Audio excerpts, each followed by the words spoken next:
Tesa yoda ya estuda ya chim kudu inida nanda kidat niuda nen dekat nada si kua o si nyani ya kakis nyachi dat nuro karot nu vaat nu vi nu nyu sabi ot nu nyu david nu nyu javi nu sau kaka danga nyajiu danga nu chi damat nu kanda danga nyu te yut nu nyu daurote o conjur na ko ñani o dashi da Casildo Hernández o na tau con ñani kubianun yo kudener sa tendan san chidot nonindo dia san ya vi coñuro vi conduju ya chi va a yo te da cada nainte vitna new luchin gidaro donia chi ka ñani ya san ñangu sa da casco mer si toko ya de nada karchi da ungarot ni kidat neuro te nya jos chunyu nyunya te danako okonjur nako gandangaña junior ondanga Panchito Montes danituko Oscar Hernández no ñanir José Hernández Luz no reshinda yo daniko de Maurilia Luz Vicente tu iñu nu de te daniko ña de tu ña vitna che ñu Cuernavaca de Cuaña te da Cuaña sin da ñanir Amaris Hernández Carreto nani di Chiluchi sa yoi unikunya de dani tuko Ana Hernández Carreto tuko vichiva katuat nai shirote dua rino te nanit nada te o conjurna ko Karina Soberanis chi me jitna jinda akondaji ja karote nusa kuniniñan enana akate ya tukoronte kat nada si Beatrizito meña kidaba atutu kidabaña duachi kidaña shaku libro kaka mero amatl kanani kashaku nu da atnuño ko yo yate libro kaka na mero ko vidnas ñatunga nanda dandero sa ñatu chidot nuniro da juendutero nanda nani libro de te sinha kusa baña yate de kananya si yoña nani Alfonso Gurrutia nani mes basis yate andat nu rosis nunuka ya kubiano ronde katnado te nusa kunininya kante yana kisena idana kandat nu da ya chinyandanga nya yute kutnu dauro. Ahí está el rollote en la lengua ñu sabe, pero se oye allí a Karina Soberani se oyó Beatricito, se oyó también Alfonso Gurrutia. Y bueno, yo diría Medaku, Juan Hernández Luz, y yo soy Juan Hernández Luz, así, en su programa Voces del Planeta. Ya estamos hablando castellano, le decía, porque no todos nos escuchan la lengua mixteca, no todos la entienden, pero vamos a la presentación de la lengua mixteca. Para que este programa llegue bien con ustedes, Karina Soberanis allí en los controles técnicos, en la producción de audio y video de este día, Juan Hernández Luz en la conducción y responsable del programa Voces del Planeta, así como Gabriela Fuentes Alquicira, que hoy no pudo estar con nosotros, su hija Malinali, creo que así se llama, está enfermita, que se recupere rápido. Beatriz Hitos es nuestra invitada, que viene a hablarnos de un libro, y libro decíamos en la lengua mixteca, no lo tenemos ahí, seríamos como un papel donde se escribe, pero el libro en sí, el concepto del libro no lo tenemos en la lengua mixteca.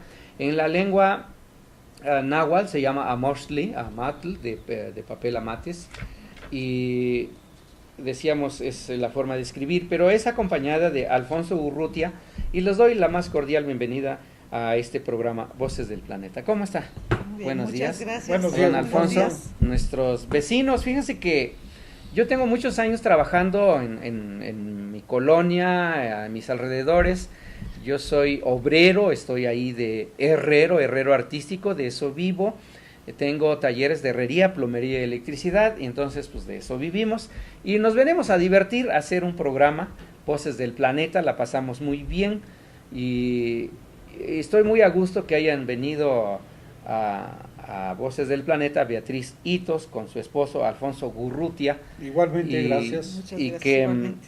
hagan suyo este programa, recomiéndenlo por ahí en ocasión de que hoy vino a hablar de este libro, El Sobreviviente, un hombre que vivió entre guerras. Esta es la segunda parte del programa y ya hablaron de que esta persona, José Antonio Ramos, que en paz descanse, vivió, Ruiz Fernández, vivió entre la guerra sus primeros años, dice que en sus primeros 11 años, a la edad de 11 años, emigró, se fueron a Alemania a hablar o a trabajar para poder sobrevivir, pero cosa, se tuvo que ir a trabajar a una fábrica de armas o no sé qué, ¿de qué pasó? A ver, cuéntenos ahora esta otra parte donde José Antonio Ramón Ruiz Fernández, que nace en 1903 y muere en 1996, ¿cuándo muere? 99, por ahí así, 99.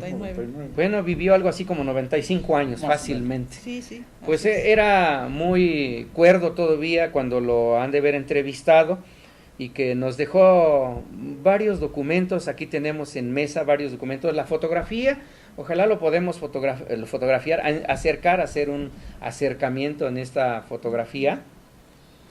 Él es, si lo puede señalar así después, quién es el que está en medio, el que está en la orilla, quién es José Antonio Ramón Fernández. Él es exiliado español, se tuvo que venir. No entiendo muy bien el término exiliado. Quiero entender que se vino así sin pasaporte, sin documentos, o que sí llegó con documentos. ¿Cómo es el asunto, Beatriz? Bueno, sí llegó con documentos como todos los exiliados. Lo que pasa es que los exiliados eran contrarios al régimen de Franco. Al ser republicanos, eran los vencidos. Y como eran los vencidos, en España, cuando terminó la guerra civil, Franco tenía las mismas ideas que Hitler. Entonces, todos los que eran los perdedores estaban siendo cazados como conejos. Y los fueran llevados a lo que era campos de trabajo. Y como los que había en Alemania, como los que había en Polonia. Campos de concentración. Concentración, y los ponían a trabajar como reparando los daños de la guerra, que las carreteras, que los teatros, que los edificios, y sin pagarles nada. Eran los esclavos de Franco. Así tenía cantidad, miles y miles de españoles, una cantidad tremendísima de españoles y españolas en edad productiva, que era desde los 17 hasta los 50 años. Todos aquellos que eran republicanos eran enemigos a su gobierno. Y entonces, ¿qué hacían? En este entonces, muchos republicanos emigraron. Unos emigraron a Francia, que fueron muchísimos, otros vinieron a México, a Estados Unidos principalmente, y también a Sudamérica, Venezuela, Argentina, Chile. Entonces vinieron en calidad de refugiados. ¿Y qué vivían? En el exilio. ¿Por qué en el exilio? Porque eran enemigos del sistema de gobierno que estaba en España. Y los que somos, ¿cómo desterrados también se dicen, ¿no? Cuando son de allá para acá, desterrados. Pero no los corrieron, porque desterrados es cuando los corren, pero corre. Más bien ellos escaparon. Ellos mejor. Sí. Si no eres largo, lárgate. Algo así. Bueno, tengo en manos otro documento de José Ruiz Fernández. Dice, nacido en 1902 en Dalias, algo así. Galias, ¿qué dice? Dalias, Almería, España. Almería. Y dice de profesión español. Es un sello que dice Asociación de Españoles y Amigos de Franceses de España. Es otro documento. Ahí está su fotografía de él. Es como un salvoconducto para viajar, salir de España a Francia, pero también podrían ir a Marruecos, porque una parte de Marruecos era francesa. Miren, nada más. Y bueno, nos hizo el favor de proporcionar estos documentos. Ese es un certificado de nacionalidad de José R. Ruiz Fernández. Muy bien. También está fechado, es un número 28 de 1919. Está chavito, aquí se ve, hasta trae un parche, no sé qué trae en la cara, pero esos son los documentos. Es un certificado de nacionalidad del Consulado de España en Rouen, dice aquí. Ajá. Y tiene los sellos de Alemania, de Francia, de Inglaterra, Liverpool, precisamente. Este es un certificado, es un salvoconducto, ¿cómo se diría? Este es para el que anda huyendo, o no es propiamente huyendo, o simplemente no querer estar con él. Sí, para viajar en los países. Tenemos aquí otro documento, Crédito y Docs de Barcelona, Es el número 5739, fondo de papel moneda puesto en circulación por el enemigo, dice aquí. Es que era así, que originalmente era un banco republicano, pero tenían que extender un comprobante de que tenían dinero ahorrado en el banco. Entonces, ahora sí que ponían dinero del enemigo.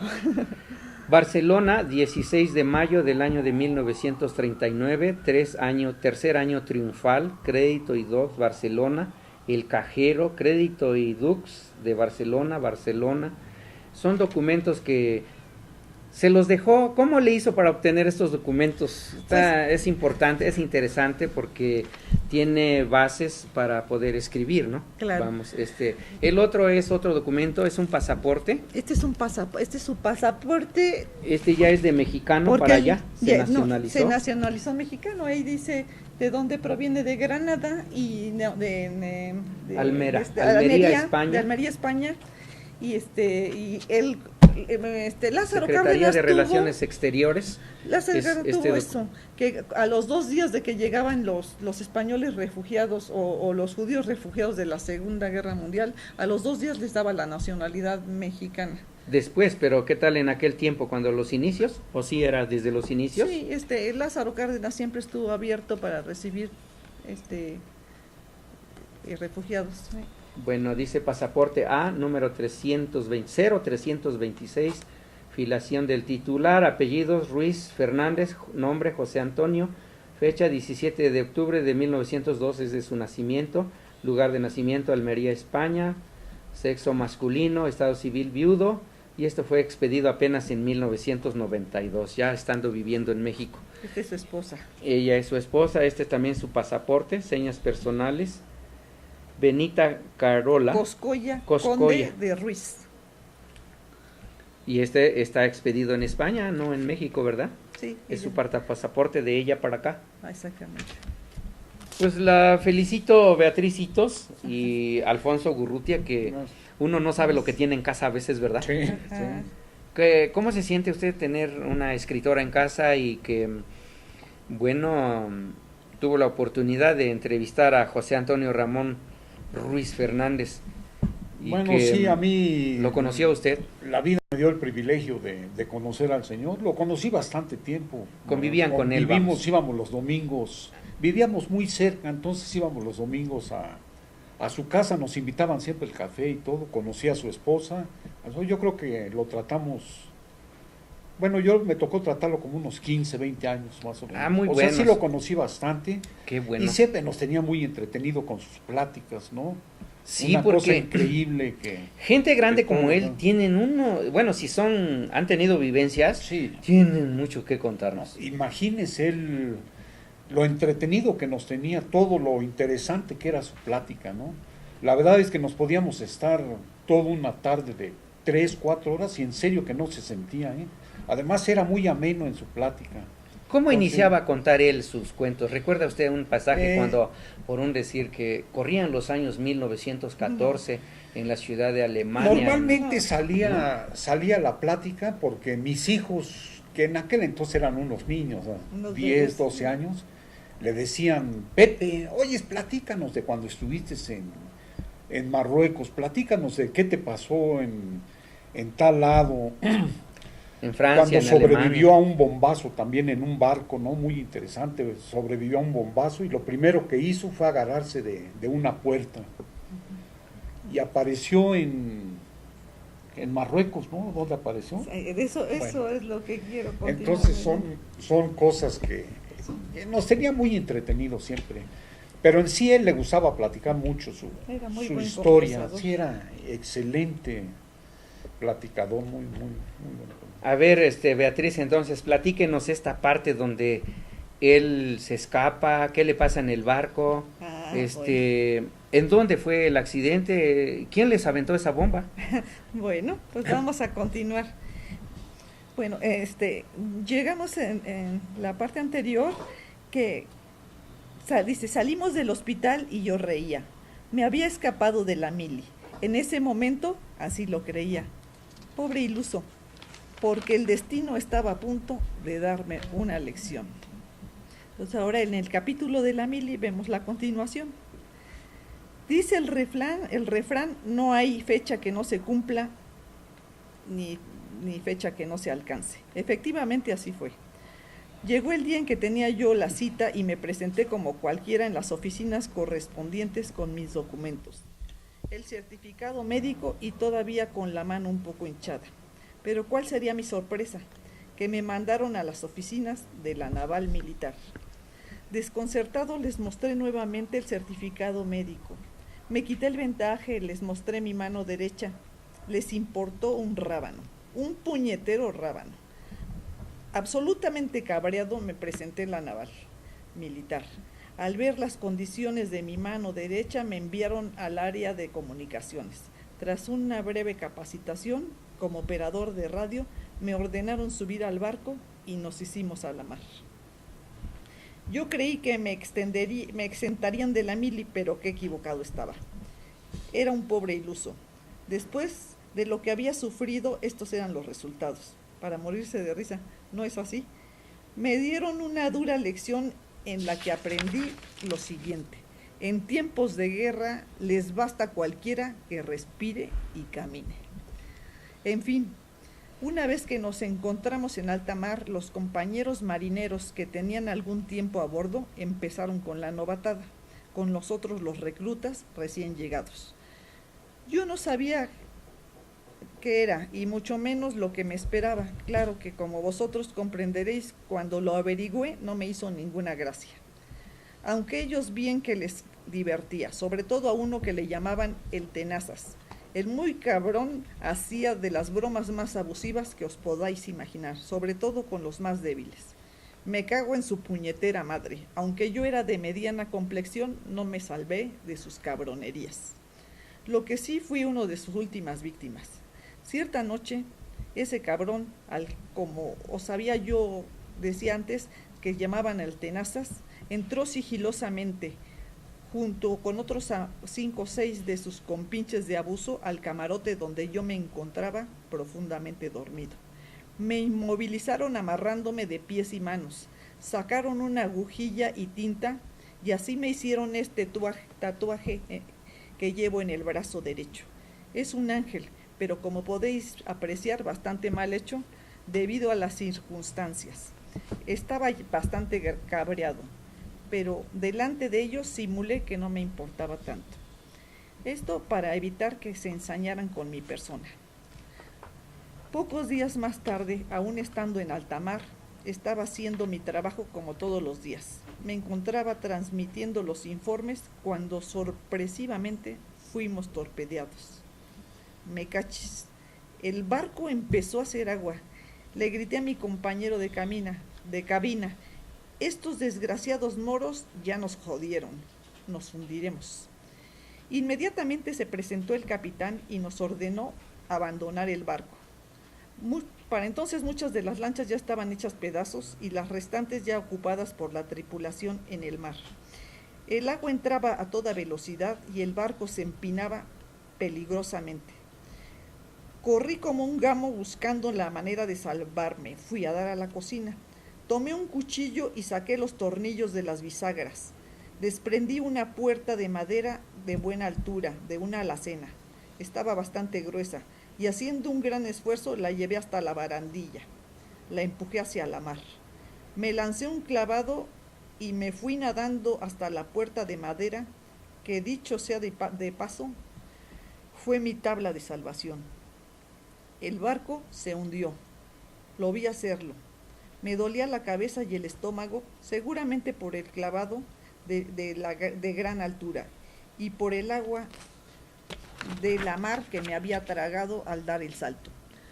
Minutos más tarde perdí el conocimiento, es decir, sufrí un desmayo.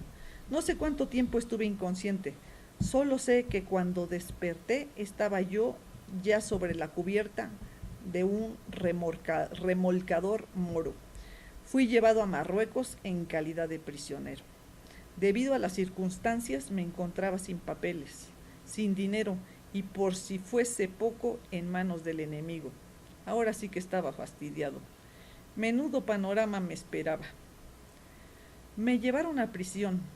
La intuición me decía que nada bueno me esperaba. Además que cuando oí hablar a los moros, claro está que no entendí ni jota. Al llegar me encerraron en aquel lugar donde estuve incomunicado. El calabozo estaba sucio, sombrío, apestaba a orines y a mierda.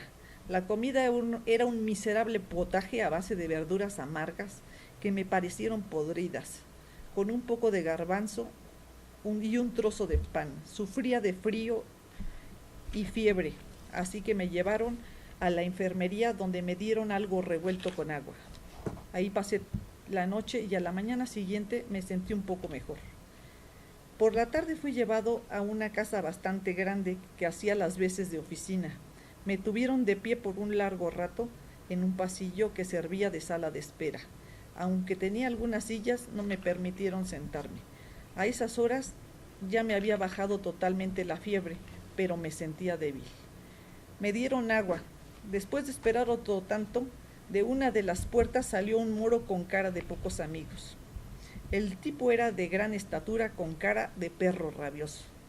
Les dijo a mis custodios que me hicieran entrar a la habitación que hacía las veces de oficina principal. Eso supongo yo porque mis custodios me metieron a empujones. Ahí se encontraban 3 individuos que algo me decían, pero por cierto no comprendí nada porque todos ellos hablaban su idioma natal. Al ver mi cara de desconcierto, uno de ellos, que tenía mirada de serpiente, me habló en francés. Se me acercó hasta quedar a un palmo de distancia. Al hablar lanzaba capellanes, es decir, escupía al hablar. Me dejó toda la cara salpicada con su saliva, pero cautelosamente me quedé en silencio. Después otro de ellos me repitió las mismas preguntas en español. Le dije que no sabía nada de lo que me preguntaban, que yo era un sencillo ayudante de cocina. Les mostré mi mano para que viesen que no podía disparar armas. Yo creo que me creyeron cuanto yo les decía porque me enviaron a otra celda. Pero en esta celda ya no estaría yo solo. Ahí encontré a algunos de mis compañeros. Entre ellos se encontraba el Tenazas. Le habían dado una paliza que, aunque no de gravedad, había que ver lo que había cambiado. De ser un bravucón, ahora estaba silencioso, tembloroso, hecho un ovillo en un rincón. Según me enteré al poco rato, le habían dado más palos que una astera. Se encontraba sin camisa y en la espalda lucía no pocos verdugones. Esto para hacerlo cantar. Es decir, para que les diera la información, pero como en realidad no sabía nada, este pájaro no cantó. Seguramente al principio, por su forma de ser, pensaron que sería un oficial de alto rango, pero afortunadamente se dieron cuenta que solo era un cabrón patán engreído y bravucón. Realmente no se sabe lo que se vive. El que no ha sido prisionero de guerra no tiene idea de lo que se sufre. El hambre, lo insalubre, la sed, el encierro, la incertidumbre, los golpes y el miedo. Claro está la muerte, pero mucho más a la clase de muerte que nos pudieran dar. Uno de los compañeros llevaba la cuenta de los días poniendo marcas en la pared. Yo preferí de momento ignorar el paso de los días para no sentirme más angustiado de lo que ya me encontraba. Sí, es otro paisaje de este libro que se llama El sobreviviente, un hombre que vivió entre guerras, y estamos hablando de José Antonio Ramón Ruiz Fernández, en voz de Beatriz Itos, que es la escritora que hoy tan amablemente aceptó venir a Voces del Planeta. Espero que a usted les guste, recomiende por ahí esta obra para que, pues no sé, grupo como Litográfico y Editorial, grupo Trillas, Plaza y Valdés, no sé, ese es un buen material para que lo publiquen, o cualquier universidad por ahí, si se corren la información, alguien que se entere y quiere rescatar este libro para su publicación, yo creo que será de muy buena acción, ¿verdad? Que se publique. Va a ser bastante interesante, claro. Es la vivencia de José Antonio Ramón Ruiz Fernández, que nació en el año de 1902 y muere apenas en los 90, a finales de los 90. Beatriz Itos tuvo la oportunidad de platicar con él, y bueno, ha salido un libro de esto. Yo les agradezco mucho su visita a Voces del Planeta para platicarnos, gracias por confiar en Voces del Planeta y platicarnos esta obra que está muy interesante. ¿Cuántas páginas tiene? Está gordito, pero vamos, si se publica a 2 vistas, serán 100 pasaditas. 150, 100 hojas, y la verdad que la vamos a pasar muy bien leyendo este libro. Espero leerla por ahí. Su correo electrónico es itosb@yahoo.com.mx y se la puede localizar, está al 5690-0130. Muchísimas gracias de nueva cuenta por haber venido a nuestro programa, a Voces del Planeta. Gracias hagan lo suyo. Por el espacio. Y son las 12 del día de este día 8 de noviembre del 2014. Yo me despido, soy Juan Hernández Luz, mi compañera Karina Soberanis, que nos estuvo acompañando en la producción, y nos escuchamos. Dada nakundat nuro una que te da con una coyonsa yo va a cuba nuro sturo ya. Da nakundat nuro no David.